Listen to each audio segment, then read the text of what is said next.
다 같이 읽겠습니다. 아비멜렉의 뒤를 이어서 이사갈 사람 도도의 손자 부하의 아들 돌라가 일어나서 이스라엘을 구원하니라.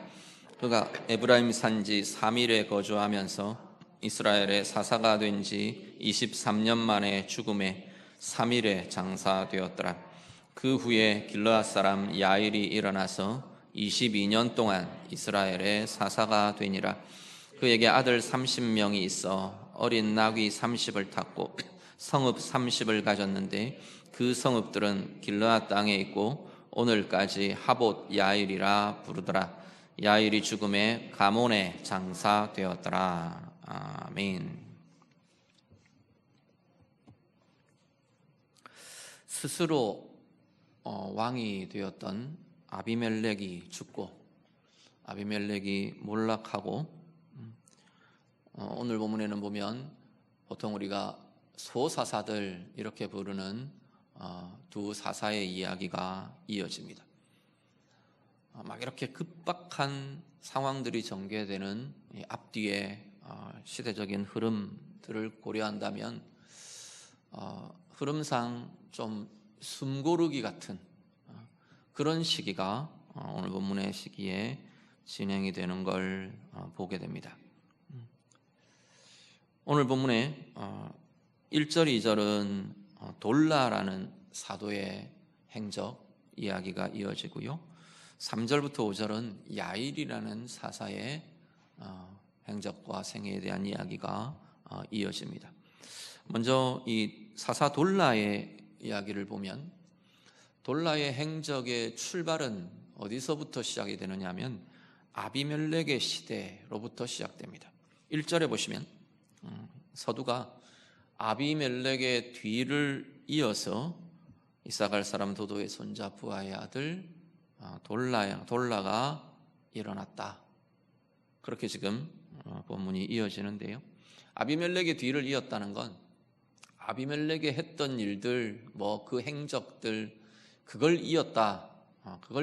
그런 의미보다는 오히려 이 아비멜렉의 시대에 있었던 아비멜렉의 통치의 결과로 나타났던 그 일들, 그 상황들, 거기가 돌라의 사역의 출발 지점, 돌라의 사역의 상황들이었다라고 보시는 것이 훨씬 더 좋을 겁니다. 하나님 앞에서의 이 아비멜렉의 시대는 하나님 앞에서 깊은 범죄의 시대였습니다. 하나님을 떠나고 스스로 왕이 되고 또 잔인하게 형제들을 살해하고 자기의 뜻대로 진행하고 이루기 위해 많은 사람들을 희생시키고 그래서 그 가운데 깊은 아픔이 생겨났고 서로에게 상함이 일어났고 지파 간에 개인 간에 분열이나 나눔이 깊은 골이 생긴 그러한 시대가 아비멜렉의 시대였습니다. 서로를 향한 불신이 쌓이고 미움과 원망이 쌓이고 그런 시대의 상황을 넘어서는 것, 그 상황을 치유하고 보듬는 것, 이게 아마도 돌라의 사역으로 이어졌던 것 같습니다. 돌라에 대한 기사를 보면 1절에 아주 간략하게 이야기를 하는 것이 이 돌라가 일어나서 이스라엘을 구원했다, 이렇게 기록합니다. 자, 이스라엘을 구원했다. 다른 사사들의 이야기를 보면 대부분 다 이스라엘을 구원했다라고 할 때 뭐가 같이 나타나느냐 하면 대적들이 같이 나타납니다. 미디안의 압제에서 이스라엘을 백성들을 구원했다.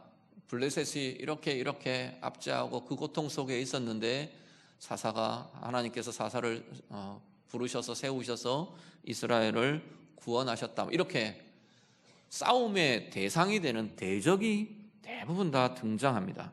그런데 오늘 본문에 보면 이스라엘을 구원했다라는 표현을 보면 분명히 싸움은 있었는데 싸움은 있고 이김은 있고 구원하는 역사는 일어났는데 대적이 없어요.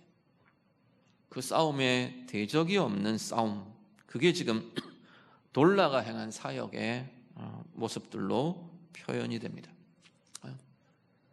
대부분 주석학자들은 이 돌라의 싸움, 사사돌라가 이스라엘을 구원한 대상이 그러면 뭐냐? 누구냐? 아비멜렉으로 인해 발생한 결과들, 아비멜렉의 통치로 인해 일어난 이스라엘의 문제들, 이게 사사돌라가 이스라엘을 구원한 구원의 대상이었다고 해석합니다. 다르게 말하면 이스라엘 내부의 문제와의 싸움인 거죠. 내부와의 싸움인 거죠. 공동체 내부의 싸움.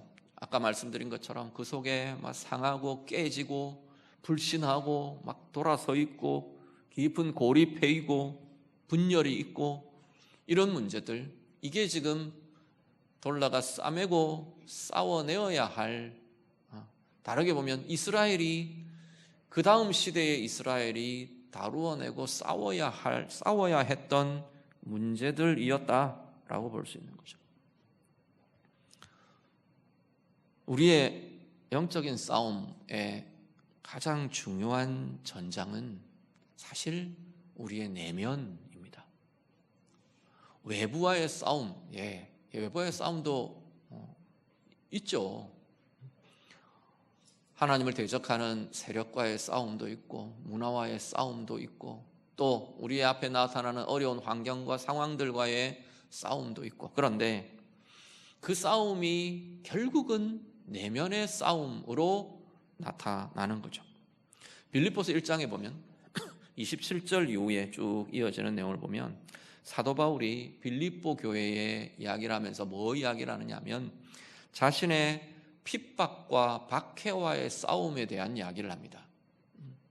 내가 대적들과, 그러니까 대적하는 자들, 복음에 대적하는 자들, 핍박하는 자들, 박해하는 자들, 이들과의 부딪힘들, 핍박과 박해, 내가 그렇게 숱한 박해 속에서 이 사역들을 진행해 왔고 여기까지 이르렀다 이야기를 하는 거죠.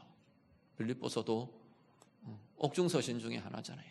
옥에 갇혀 있으면서 유대인들의 박해, 유대인들의 모함, 유대인들만 있겠습니까? 가는 곳마다 복음에 대해 싫어하고 거부하고 대적하는 이들의 박해와 핍박들 이야기를 합니다.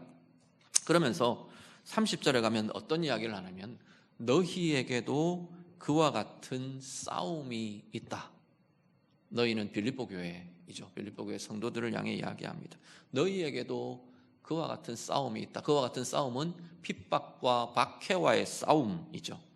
그런데 그 뒤에 이어지는 내용을 보면 뭐라 이야기하느냐면 너희가 내 안에서 본 것 아니냐.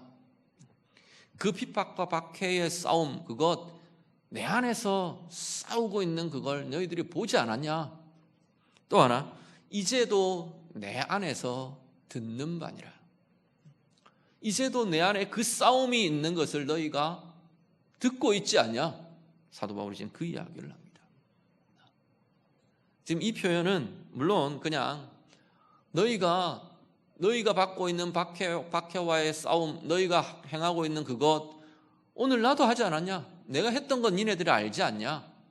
오늘도 지금 내가 겪고 있는 것 니네들이 알지 않느냐? 이렇게 그냥 의미로 받아들일 수 있습니다. 그런데 특히나 사도 바울이 자신이 겪어왔던 핍박과 박해의 싸움, 자신이 지금 현재 싸워가고 있는 그 모습을 어떤 표현을 쓰냐면 내 안에 있는 것이라고 쓴다는 거죠. 내가 겪고 있는 것의 의미로도 볼 수 있지만 실제로 이 핍박과 박해의 싸움이 단지 외부의 싸움이 아니라고 말하는 거죠. 외부의 환경과의 문제, 상황, 부딪힘, 그것이 결국 내면의 싸움으로 연결되고 이어지고 있는 걸 보게 됩니다. 그 앞에 부분에도 보면요, 28절에 보면 빌립보 교회를 향해서 이야기를 하면서 어떤 이야기를 하냐면 내가 듣고 싶은 이야기가 있다는 거예요. 사도 바울이 어떤 이야기를 듣고 싶으냐면 너희가 대적하는 자들 때문에 두려워하지 않는다. 너희들 앞에 놓여져 있는 핍박과 박해 때문에 두려움에 사로잡히지 않는다는 소식을 내가 듣고 싶다. 그 이야기를 합니다. 결국 외부의 문제는 내 내면의 싸움으로 연결됩니다. 어떻게 보면요, 외부의 상황의 문제보다 더 심각하고 힘든 것은 내 내면의 문제입니다. 핍박과 박해가 일어나요. 지금 사도 바울 같은 경우, 빌립보 교회 같은 경우도 외부의 상황이 막 공격해요. 그런데 내면이 굳건하게 서 있으면 이건 이겨내고 극복할 문제가 되면 되는 겁니다. 그런데 어떤 문제가 생기느냐 하면 이 내면이 두려움에 사로잡혀 버려요. 핍박과 박해 때문에 내 내면이 두려움에 사로잡혀요. 또 핍박과 박해 때문에 원망과 미움과 용서 못하는 이 마음이 꽉 뭉쳐버려요. 거기에 묶여버려요. 아니면 낙심과 절망과 막 의기소침해지고 밑으로 그냥 깔아앉아버리고, 그게 더 큰 문제가 되는 거죠. 우리의 내부, 우리의 내면이 무너지지 않으면 외부의 문제, 환경과의 문제, 상황의 문제는 얼마든지 우리가 싸워낼 수 있다는 겁니다. 싸우고 이겨나갈 상황들이 될 수 있다는 거죠. 근데 문제는 이 내면의 무너짐이 이 모든 것들에서 그냥 무너져버리고 묶여버리고 실패하게 만들고 넘어지게 만드는 요인이 된다 말하는 거죠. 오늘 우리가 싸워내어야 할 우리의 내면의 문제, 내부의 문제들은 어떤 것이 있습니까? 그룹으로 봐도요, 관계나 그룹으로 봐도, 가정으로 보면 가정에 막 어려운 상황들이 생겨요. 그런데 가족 관계 안에 서로 신뢰하고 서로 격려하고 서로를 위해 기도하고 축복하고 그래가면 그 환경과 상황들은 이겨낼 수 있습니다. 교회 마찬가지요. 나라와 민족 마찬가지요. 크기만 다르지. 그런데 이 내부가 나눠지고 갈등하고 불신하고 서로 다투고 서로 저주하고 서로 미워하고 그렇게 되어버리면 그건 깨져버리는 거죠. 오늘 우리 개인으로 본다면 내 내면이 미움으로, 상함으로, 원망으로, 낙심으로, 절망으로 우리의 내면이 무너져 내리면 외부의 문제, 상황의 문제, 이것들을 다루어낼 수 있는 힘이 없어져 버리게 되는 거죠. 성경은 우리의 싸움을, 우리 잘 아시는 대로 에베소서 6장 12절 이후에 혈과 육을 상대하는 것이 아니라 말합니다. 외부의 사람, 상황, 이것만의 문제가 아니라고 지금 이야기를 하는 거죠. 오히려 그 내면에 이 모든 세상 주관자와 통치자들과 권세자들과 악의 영들을 상대하는 것이라 말씀을 합니다. 오늘 다시 한 번 더 오늘 내 상황과 내 문제들 가운데 내 삶의 시간들, 삶의 순간순간들 속에 내가 다루고 싸워내어야 할 내면의 싸움은 어떤 것인지 돌아보실 수 있기를 바랍니다. 외부의 상황 때문에 의기소침하고 낙심하고 마음에 무너진 자리가 혹시 우리에게 있지는 않으십니까? 외부의 상황 때문에, 누군가 외부의 사람들 때문에 미움과 원망에 사로잡혀서 내 영혼이 실족하고 묶여있는 자리, 짓눌리는 자리가 오늘 우리에게 있지는 않으십니까? 외부의 문제나 상황 때문에 두려움에, 염려에, 불안에 묶여서 허덕이고 짓눌려 있는 모습들이 우리에게 있지는 않으신지요? 에베소서 6장에 이 혈과 육의 싸움이 아니라 영적인 싸움이고 내면의 싸움이다 이야기를 해놓고는 이 싸움에, 그렇기 때문에 이 싸움에는 반드시 필요한 것이 있습니다. 있어야 할 것이 13절에 이야기됩니다. 에베소서 6장 13절, 무엇이요? 그렇기 때문에 우리는 하나님의 전신 갑주를 입어야 한다는 거죠. 하나님의 전신갑주 쭉 이어집니다. 구원의 투구, 의의 흉배, 복음의 평안에 예비한 신, 진리의 허리띠 쭉 이야기가 됩니다. 믿음의 방패. 자, 내용들을 하나하나 들여다보면요, 결국은 은혜의 힘이 필요한 거죠. 우리가 내면의 싸움을 싸우기 위해, 영적인 싸움을 싸우기 위해 외부에서 기인했던, 내 속에서부터 일어났던, 누가 사람으로부터 온 것이든 아니면 환경과 문제와 상황으로부터 일어난 거든 결국은 내 내면의 싸움들, 그것에 지지 않는, 그것에 져서 무너져 내리지 않는 내 내면의 싸움을, 영적인 싸움을 해가기 위해서는 하나님의 은혜의 힘이 필요합니다. 하나님의 구원의 은혜가 필요합니다. 구원받은 신분만이 아니고, 구원받은 이름만이 아니고, 그 구원의 은혜가, 되게 누려지는 은혜가 필요한 거죠. 거듭남의 은혜, 하나님의 사랑의 은혜, 생명의 은혜, 이 은혜가 내게 공급되고 나타나야 하는 거죠. 진리의 말씀의 은혜가 필요합니다. 그 모든 괴계와 권세들을 파할, 그 모든 우리를 묶는 그것들을 묶임들을 끊어낼 성령의 검, 진리의 말씀의 은혜가 우리에게 있어야 하는 것이죠. 성령의 함께 하심의 은혜가, 성령님 통해 하나님의 임재의 은혜가, 우리의 마음속에 부어주시는 하나님의 마음의 은혜가, 하나님의 응답의 은혜가, 하나님의 능력의 권세가 우리에게 있어야만 이 싸움들을 싸워낼 수 있다고 말씀하는 거죠. 오늘 예배하시는 성도님들, 우리는 어떤 우리의 내면의 싸움에 직면해 계십니까?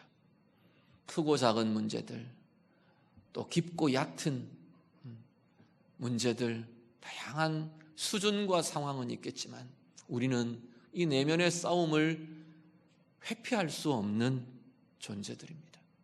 오늘 우리의 삶의 상황들을 살아내시면서 우리에게 일어나는 모든 내면의 싸움들, 하나님 은혜의 힘으로 이기며 나아가는 우리 모두가 되실 수 있기를 간절히 바랍니다. 하나님의 은혜가 날마다 새롭게 공급되어서 말씀의 은혜, 성령의 충만함이, 하나님의 그 구원의 권세와 은혜가 날마다 새롭게 덧입어지면서 이 모든 우리의 내면의 싸움들, 사실 우리 주님께서 십자가로 다 이기신 싸움이거든요. 오늘 우리가 그 승리를 오늘 나의 승리로 새롭게 경험하며 누리며 화평으로 바꾸고 생명으로 바꾸고 하나님의 권세와 능력으로 바꾸는 이김의 싸움들, 승리의 싸움들 해가는 우리 모두가 다 되시기를 우리 주님 이름으로 축복합니다. 3절에서 5절을 한번 같이 보시죠. 오늘 본문 3절에서 5절 같이 읽습니다. 그 후에 길르앗 사람 야일이 일어나서 22년 동안 이스라엘의 사사가 되니라. 그에게 아들 30명이 있어 어린 나귀 30을 탔고 성읍 30을 가졌는데 그 성읍들은 길르앗 땅에 있고 오늘까지 하봇 야일이라 부르더라. 야일이 죽음에 가몬에 장사되었더라. 아멘. 야일의 이야기가 이어집니다. 사사 야일의 생애를 이렇게 보면요, 한 가지 드러난 특징은 22년 동안 사사로 지냈대요. 앞에 돌라가 23년 사사로 있었는데 둘 다 되게 긴 시간, 오랜 시간 사사의 사역을 감당합니다. 그런데 이 시대의 내용을 보면, 사사 야일의 모습을 보면 싸움이나 최소한 앞에 돌라처럼 이스라엘을 구원했다, 백성들을 구원한 구원의 행적, 그런 것들에 대한 언급이 전혀 나타나지 않습니다. 그런 걸로 볼 때 아마도 이 시대가 되게 평화로운 시대였던 것 같습니다. 싸움이나 대적과의 다툼이나 백성들을 건져내야 할 어떤 수렁이나 문제들이 등장하지 않는 평화로운 시대였던 것으로 보여집니다. 문제는 이 평화의 시대에 함정이 있다는 거죠.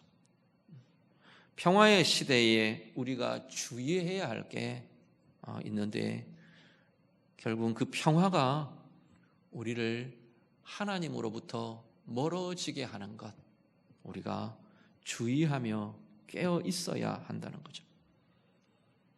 그 평화가 하나님으로부터 멀어지게 하고 하나님이 별로 필요 없게 하고 그 평화가 세상과 같은 것을 추구하게 하고 하나님을 모르는 세상, 하나님 인정하지 않는 세상, 하나님의 주권의 통치를 거절하고 대적하는 세상, 세상이라고 말하는 건 지금 이런 의미가 담겨 있는 세상입니다. 그 세상이 추구하는 것을 하나님의 백성들, 하나님의 자녀들이면서 똑같이 그것 추구하고 그 세상이 행하는 방식대로 하나님의 자녀들도 살아가고 그게 세상 시대의 평화가 갖고 있는 하나님의 백성들에게 주어지는 함정 같은 모습이라는 거죠. 자, 야일의 상황을 보시죠. 자, 야일에게 오늘 본문이 이야기하는 사사 야일의 행적, 업적, 보통 사사에 대한 기록은 그렇잖아요. 그 사사가 행했던 사역의 기록이고 업적의 기록이고 그런 건데 야일의 업적을 뭘 기록하느냐 하면 아들이 30명 있었답니다. 그리고 그 아들들이 나귀 30을 타고 다녔고 그리고 30성읍을 거느렸고 그 성읍을 야일의 마을들이라고 불렀다라고 이야기하는 거죠. 이건 어떻게 보면 참 야일이 평화로운 시대를 살았구나, 평화롭게 사역했구나, 또 아니면 되게 그 힘을, 영향력을 잘 나타냈네 이렇게도 볼 수 있을 겁니다. 그런데 사사라니까요. 하나님의 사사로 부름받은 자라니까요. 그의 업적이 이런 겁니다. 그 사사는 아들이 30명이었어. 그 아들이 나귀들을 다 타고 다녔어. 그 어느 주석 쓰신 분이 그렇게 썼더라고요. 이 나귀 30을 어떻게 썼냐면 오늘 우리 시대로 보면 고급 승용차 타고 다니는 그런 모습이라는 겁니다. 외제 승용차 타고, 외제 승용차, 고급 승용차를 타면 안 된다 그 이야기가 아니고 사사라니까요. 제가 계속 이야기합니다. 이가 아들 30이 각각 그렇게 살았다는 거예요. 호화롭게 자기들의 부를 자랑하며 자기들의 부를 누리며 자기들의 부를 축적하며 그렇게 살았다고 이야기하는 거예요. 30의 성읍을 거느렸대요. 자신의 권력을 행사하며 드러내며 그러고 살았다고 말씀을 하고 있는 거죠. 사사 야일의 모습이 이 평화의 시대 속에서 부와 권력을 행사하며 부와 권력을 쌓으며 부와 권력을 자랑하며 결국 그것에 빠져있는 모습으로 나타납니다.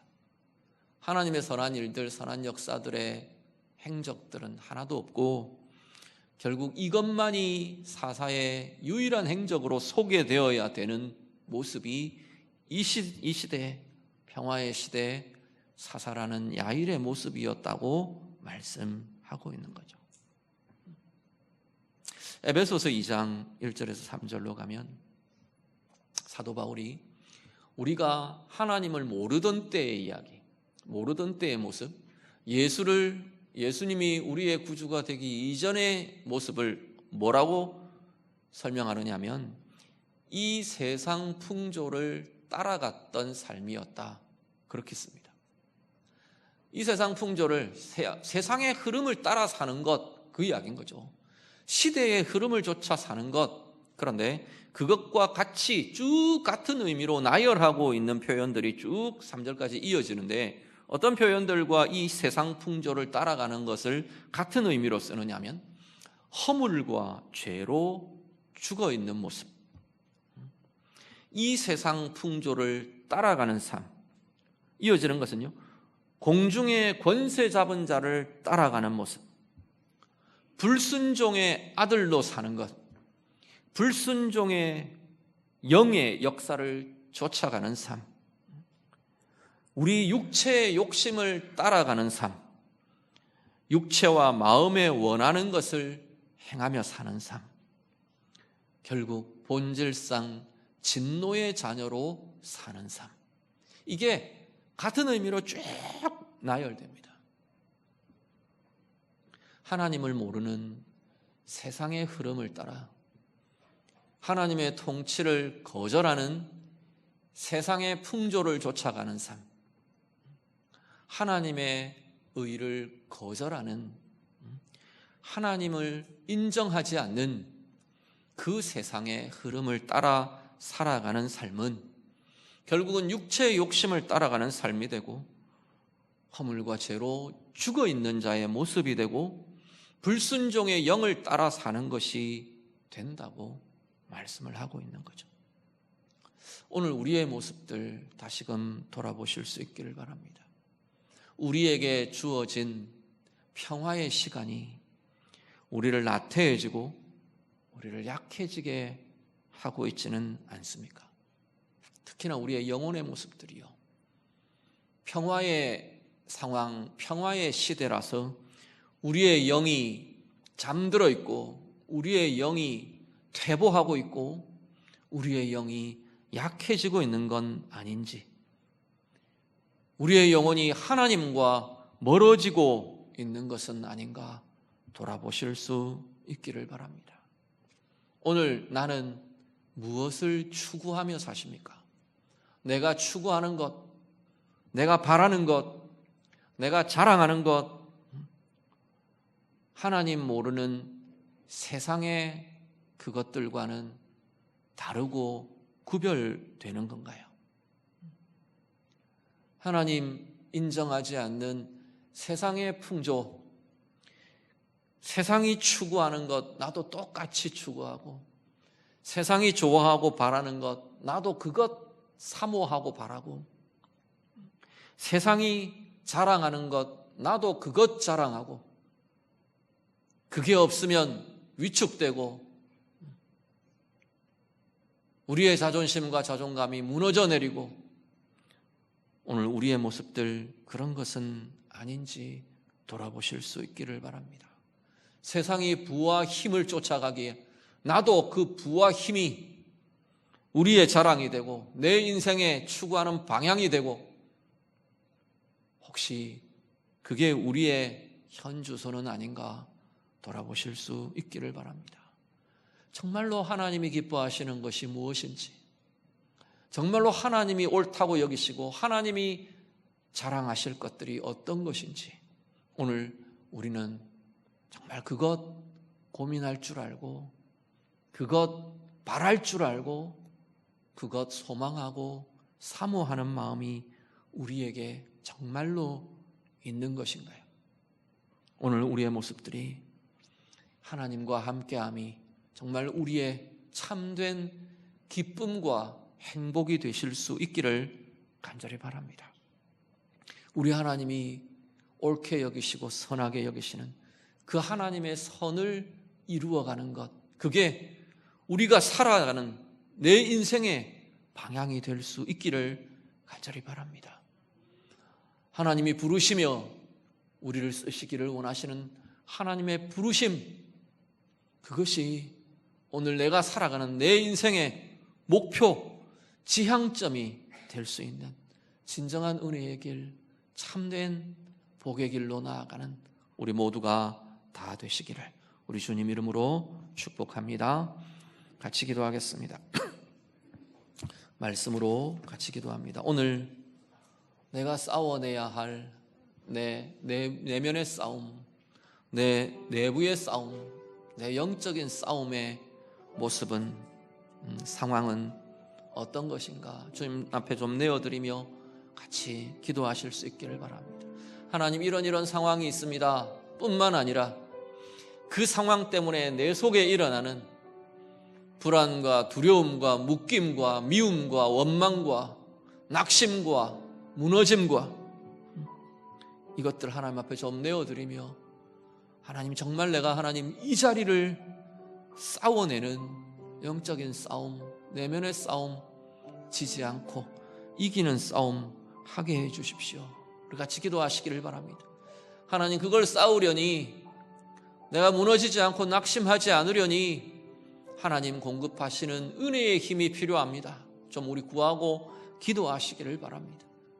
내 속에 풀어지지 않는 미움과 원망의 끈과 내가 싸워내려니 하나님의 사랑이 더욱 필요하고요, 하나님의 전신갑주로 내가 새롭게 덧입어야 합니다.